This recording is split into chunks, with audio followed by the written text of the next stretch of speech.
Hi there, strikers. There's something uniquely disturbing about people vanishing into thin air. Read about these incredibly strange, unsolved cases. Although these disappearances span centuries, locations, age ranges, and circumstances, there's one common thread shared between them: a lack of closure. There are theories, speculations, and investigations, but never a decisive answer. On our incoming episode, I'm going to feature some of the cases of mysterious disappearances, of some missing that just disappear without any trace. The mysterious disappearance of Anthonette K. Edito at only 9 years old. Anthonette K. Edito, nicknamed Squirrel, was a caregiver for her younger sisters, via the Albuquerque Journal. According to Unsolved Mysteries, K. Edito, her mother Penny, and her 2 sisters, lived in Gallup, New Mexico. Their lives would be inexplicably changed when her mother woke up one morning to find her eldest daughter was missing. On the night of April 6, 1986, the mystery box reports that Penny went out and left her 3 young daughters with a babysitter. When she returned at midnight, the girls were sleeping and accounted for.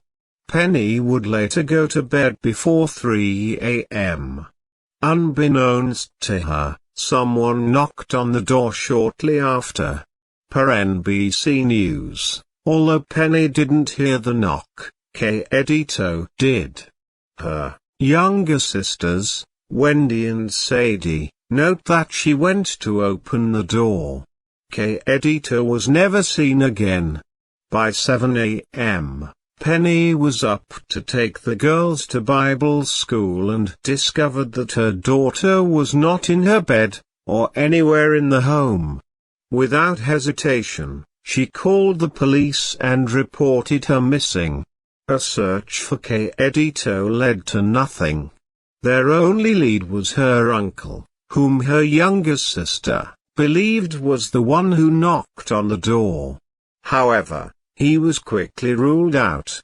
There were 2 incidents afterward that deserve mention. Both seem very credible, and also lent to the theory that Anthonette was alive for quite a while after she disappeared. Incident 1. The phone call. About a year after Anthonette's disappearance, a call came into the Gallup police station. It was a young girl, saying her name was Anthonette K. Edito and she was in Albuquerque. Sadly, before she could give any identifying location, the call was cut short by a male voice and screaming.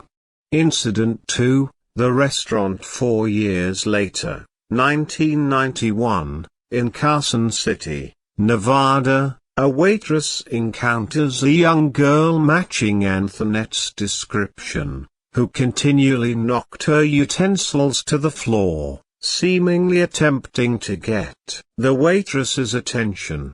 According to the waitress, the girl grabbed her hand and squeezed it firmly each time the waitress handed back the utensils. The girl was in the company of an unkempt couple. After they left, the waitress cleaned their table and found a napkin under the plate the girl had been eating from. It contained 2 brief messages: "Help me" and "Call the police," written on it. Source: Wikipedia. And so here we are left with the mysterious disappearance of Anthonette. No further sightings, and no body. A year after her disappearance, Gallup police received a phone call from someone claiming to be Anthonette K. Edito, via NBC News. Before the call could be traced, a man was heard shouting in the background. Who said you could use the phone? The person said before the line went dead. Per Unsolved Mysteries, Penny had no doubt it was her daughter. Though it would renew faith that she could be found, nothing would come from the call. 4 years would pass until there was another possible clue. The mystery box writes that a waitress in Carson City, Nevada, claimed to have seen Kay Edito with a couple. She noted that the girl seemed to be nervous and in distress. When they left, the waitress found a note that said, "Help me. Call the police." But again, this led to nothing. In desperation, Penny consulted with a traditional Navajo medicine woman for help. Using a ritual, she came to the conclusion that Kay Edito was still alive and being held against her will.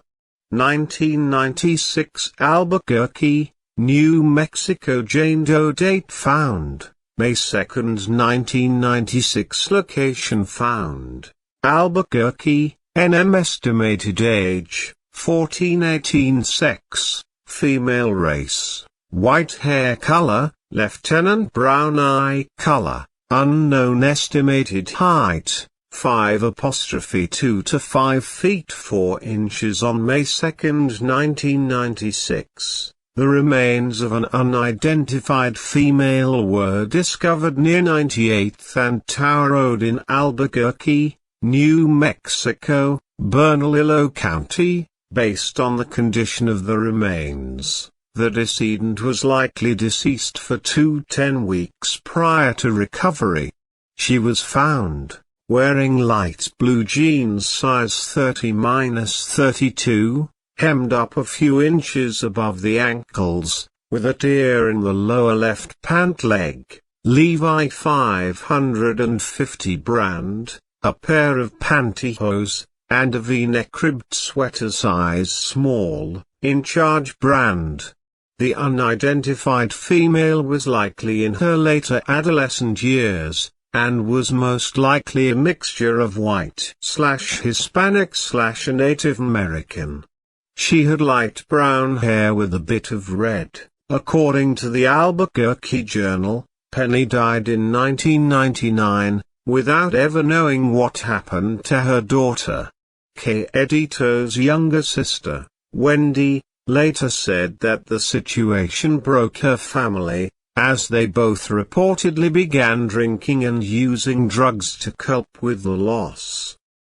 The Charlie Project reports that investigators believe Kay Edito is most likely dead. As of 2022, she is still listed as a missing person. I'm Anthonette Edito. Okay, whereabouts in Albuquerque? Hello? Anthonette, where are you? Anthonette? Hello?